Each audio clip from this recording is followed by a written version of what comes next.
I mean good fortune, right? I'm still learning to talk like a local. Is there anything I can help you with? We wanted to ask, how do we get into Inazuma? Oh, so that's why you're here. Well, there is a way, Great! We came to the right person! but the chance of success is incredibly small. Incredibly small? Then how did you get out of Inazuma in the first place? It was in leaving Inazuma that I found out just how dangerous this method truly was. All I had to rely on was a little wooden raft that I'd put together myself. There was a storm raging ahead of me, and my pursuers were close on my tail.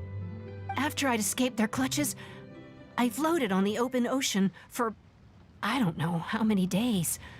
My rations and fresh water supply soon ran out, and I remember getting to the point where I was sure I'd reached the end. Then, I blacked out. But, to my surprise, my journey didn't end there. Or to put it another way, a new beginning found me. That's right. I escaped by the skin of my teeth. The fact that I'm even alive to tell the tale must be a sign that the gods were watching over me. What a horrible journey! And you set off knowing how dangerous it was? Why? Well, because everything is just too restrictive over there. The atmosphere is so stifling. The Kanjo Commission subjects everyone leaving or entering the nation to a protracted approval process, and I felt like I didn't belong there. Kanjo Commission? What's that? Along with the other two commissions, they oversee everything in Inazuma. We usually collectively refer to them as the Tri-Commission. I suppose they're equivalent to the 8 trades under the Liyue Chising. One of the obligations of the Kanjo Commission is to conduct rigorous identity checks on all individuals leaving or entering Inazuma. All non-nationals are processed centrally on Rito upon arrival. Meanwhile, the Tenryo Commission is responsible for implementing the recently promulgated Vision Hunt Decree. They act like the executive arm of the Raiden Shogun's rule, loyal, yet unfeeling. It doesn't feel good to speak ill of my home like this, but after spending so long under that oppressive atmosphere, I begin to lose all hope for the future. What I mean to say is, unless you have an extremely compelling reason to go to Inazuma, you should abandon your plans of trying to get there. You should know that the sea around Inazuma is engulfed in a perpetual tempest of wind and rain. Supposing you survived that, you would still need to get past the samurai guards that enforce the Sakoku Decree, the closed nation policy of Inazuma. And even if you did manage to find a way, you'd still have to produce the necessary documentation at the Rito Center for processing Outlanders. Otherwise, you'd be kicked out immediately. Seems like they really don't want anyone setting foot in Inazuma, huh? They only set that up as a port to guarantee a supply of goods and information to the island. Most Outlanders would be unable to acquire the documentation needed. But if you really are set on going, there is one thing you could try. The raft idea sounds a little on the dangerous side. Plus, Paimon would definitely get seasick. That's not what I meant. You could ask someone from the Crux Fleet if they have some way of getting you to Inazuma. They're well known in Liyue. Voyaging far and wide has made them a well-traveled group with a wide range of experiences. They may just know how to break through the storm. You're right! Paimon's sure Beto of all people will be able to get us there. Her crew is super strong. But Paimon wonders if she'll be willing to take the risk. The Alcor is the flagship of the Crux Fleet. I heard that it's currently anchored by Guyun Stone Forest on a supply run. This might be your best chance. Then there's no time to lose. Let's go find Captain Beto.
Yup. Hey, come a little closer. Hup.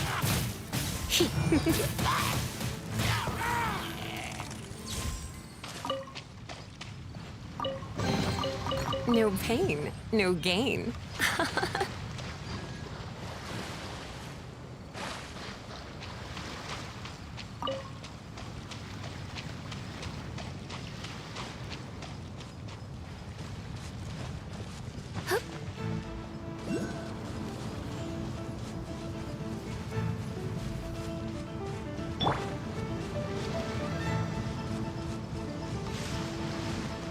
Prepare yourself.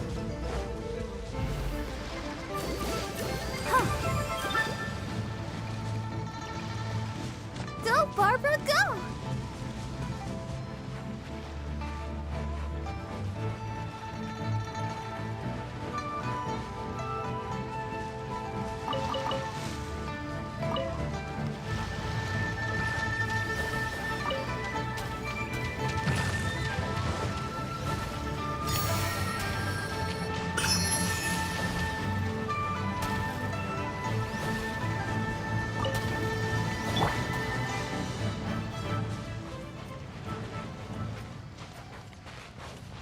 Bet you can't keep up with me!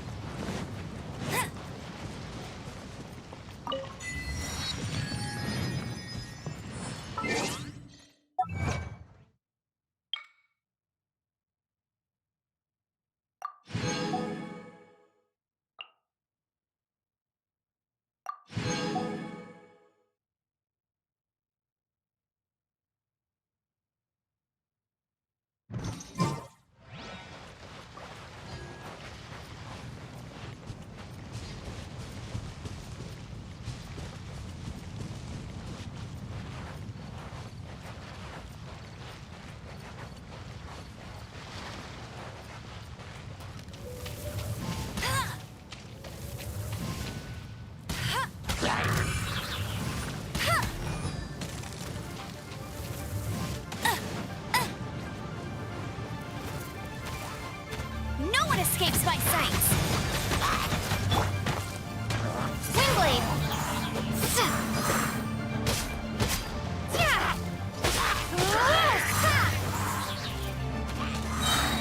Prepare to be blown away!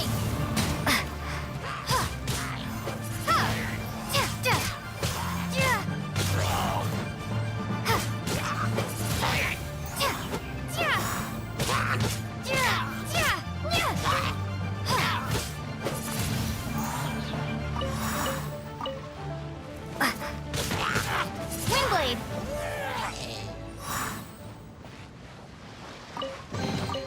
Is this an answer from this world?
Oh, if it isn't the Traveler and Paimon. I knew you guys would come. Paimon? What a fascinating being. You two give off not only the essence of wind and earth, but also of... yes, the stars. Huh? The fragrance of what now? That's the weirdest compliment Paimon's ever heard. Pay it no heed. I mean only to say I am certain that it is by fate, not chance alone, that we should meet. And that gives our encounter meaning. You're not far off, but they go by a different name in Inazuma. I prefer other means of entertainment. This young man is Kaidahara Kazuha, a temporary addition to my crew for reasons I won't bore you with. Occasionally, he opens his mouth and flowers come out instead of words. With this fine ship and the soft sea breeze, would it not be romantically irresponsible of me not to acknowledge it with a line or two of poetry? No, I can't argue with that. Okay then. Once the clash is underway, I'll give you a chance to perform. Only if the mood takes me, of course. Poetry for poetry's sake tends to lack meaning. Hey, you don't want to pass this opportunity up too easily, especially seeing as our great hero here might be in attendance. Oh, wait a minute. What's the clash? Also, just to clarify, by great hero, do you mean? Huh? I thought you might be here to sign up. You're telling me you've never even heard of it? The Crux Clash is a martial arts tournament that I hold. There'll be a whole bunch of folks taking part to showcase their talents.